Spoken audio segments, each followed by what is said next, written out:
Bismillahirrahmanirrahim. Assalamualaikum warahmatullahi wabarakatuh. Alhamdulillahirabbil alamin wa bihi nasta'in wa ala umurid dunya waddin wassalatu wassalam ala sayyidina Muhammadin wa ala alihi wa sahbihi ajma'in, amma ba'd. Adik-adik sekalian, insyaallah sekarang kita akan melanjutkan pelajaran praktek ibadah. Dalam hal ini kita akan melanjutkan bab udhiyah atau bab kurban. Insyaallah sekarang kita akan mempelajari tentang waktu, kesunahan, dan beberapa catatan penting. Langsung saja kita mulai. Waktu penyembelihan atau waktunya itu dimulai dari kapan untuk menyembelih hewan kurban itu.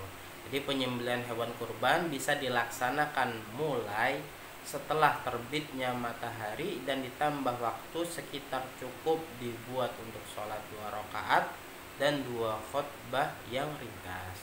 Jadi sekiranya itu matahari sudah terbit, kemudian dilebihkan untuk sholat dan khutbah. Lebih gampang lagi, pokoknya setelah sholat Idul Adha itu waktu dimulai untuk melaksanakan kurban. Paham ya? Dan berakhir sampai terbenamnya matahari di akhir hari-hari tasyrik. Jadi selesainya itu di hari ketiga dari hari tasyrik, itu selesai penyembelihannya tersebut. Jadi nggak harus di hari raya Idul Adha, tapi boleh di hari tasyrik. Pokoknya batasnya itu di hari terakhir hari tasyrik. Ini adalah batas waktu penyembelihan. Kemudian kesunahan dalam penyembelihan. Apa saja kesunahan dalam penyembelihan? Yang pertama, membaca basmalah. Jadi ketika mau menyembelih hewan kurban, maka disunahkan untuk membaca Bismillahirrahmanirrahim. Ini sangat penting. Yang kedua, membaca sholawat kepada Nabi Muhammad SAW.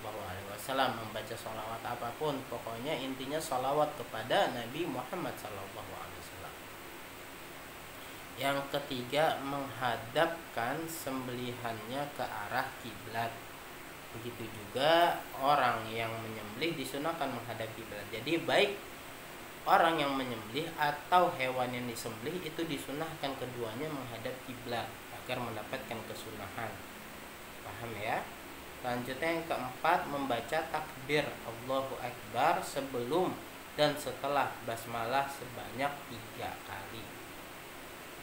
Paham ya? Berarti Allahu Akbar, Allahu Akbar, Allahu Akbar, Bismillahirrahmanirrahim, Allahu Akbar, Allahu Akbar, Allahu Akbar. Seperti itu berarti. Dan yang kelima, yang terakhir adalah membaca doa meminta untuk diterima. Apa doanya? Allahumma hadhihi minka wa ilaika. Ya Allah, ini darimu dan untukmu. Itu adalah kurban dari kita. Kurban itu juga bisa sebagai penyelamat di akhirat. Besok-besok kita kalau di akhirat, kalau misalkan kita pernah berkurban, maka kita akan ditolong oleh hewan yang kita korbankan, akan mendapatkan pertolongan dari Allah. Karena kurban ini juga sebagai bentuk taqarrub atau ibadah atau sarana untuk mendekatkan diri kepada Allah Subhanahu wa taala.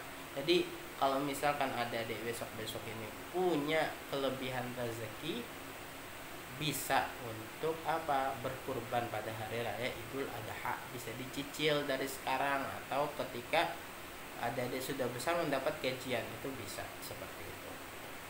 Kemudian catatan penting, yang pertama, orang yang bernazar kurban tidak boleh makan apapun dari hewan yang dikorbankan dan wajib mensodakohkan semuanya. Jadi korban yang dihukumi nazar itu tidak boleh orang yang bernazar ini mencicipi sedikit pun dari hewan yang dinazarkan untuk dikorbankan. Contohnya misalkan ada ini bernazar, andaikan saya hatam Al-Quran, maka pada hari raya Idul Adha saya akan menyembelih kambing. Saya nazar menyembelih kambing. Maka adik-adik ini ketika hari raya Idul Adha wajib hukumnya menyembelih kambing. Dan adik-adik tidak boleh mencicipi sedikit pun dari hewan yang disembelih, karena ini jatuhnya adalah nazar. Paham ya? Kalau nazar tidak boleh dicicipi dagingnya bagi orang yang berkurban. Sedangkan untuk orang yang kurban sunnah boleh memakannya sampai 1/3. Atau misalkan adik-adik ini kurbannya kurban sunnah biasa, bukan ada niatan untuk nazar, maka ini sunnah untuk memakan 1/3. Jadi boleh mengambil 1/3 dari hewan yang dikurbankan. Misalkan sapi 7 orang, untuk 7 orang maka boleh dibagi-bagi itu seperti itu. Cuman nggak semuanya, karena sebagian harus disedekahkan kepada orang yang berhak, pada orang miskin atau kepada tetangga yang lainnya. Yang kedua, bagi orang yang kurban tidak boleh menjual apapun baik berupa daging, rambut atau kulit dari hewan yang dikorbankan. Jadi kalau misalkan ada ini mengkorbankan sapi, maka nggak boleh menjual daging sapinya dijual, itu nggak boleh. Atau rambutnya sapi dijual, bulunya, atau apa kulitnya itu nggak boleh dijual oleh orang yang berkorban. Paham ya?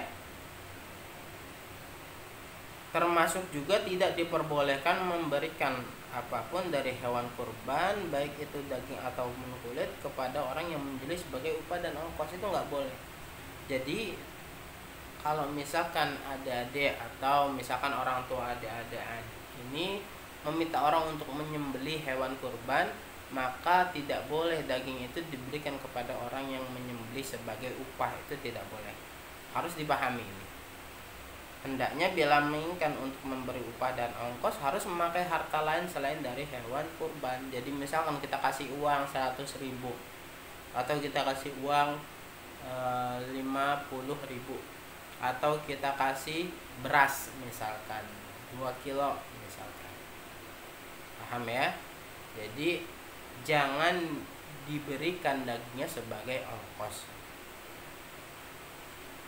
Yang ketiga dan yang terakhir adalah dalam memberikan daging kurban kepada orang-orang fakir tidak boleh dalam keadaan matang, melainkan harus dalam keadaan masih berupa daging mentah. Jadi kalau misalkan kurban itu dagingnya itu diberikan mentah, tidak diolah, tidak dimasak, itu baru diberikan kepada orang yang berhak, kepada tetangga, kepada fakir miskin. Bedanya dengan akikoh. Kalau akikoh daging yang diberikan itu sudah matang, sudah bisa dicicipi dengan nasi, nah itu akikoh. Tetapi kalau hewan kurban yang diberikan dagingnya ini daging mentah. Kemudian apa tadi akikoh? Akikah itu untuk apa? Untuk tasyakuran, untuk bayi yang baru lahir. Kalau misalkan anak laki-laki 2 ekor kambing, kalau perempuan 1 ekor kambing. Insya Allah itu akan dibahas di bab selanjutnya. Tapi kalau misalkan untuk hewan kurban, maka ketika diberikan itu kebanyakan orang-orang memberikannya itu mentah, dagingnya mentah tanpa diolah.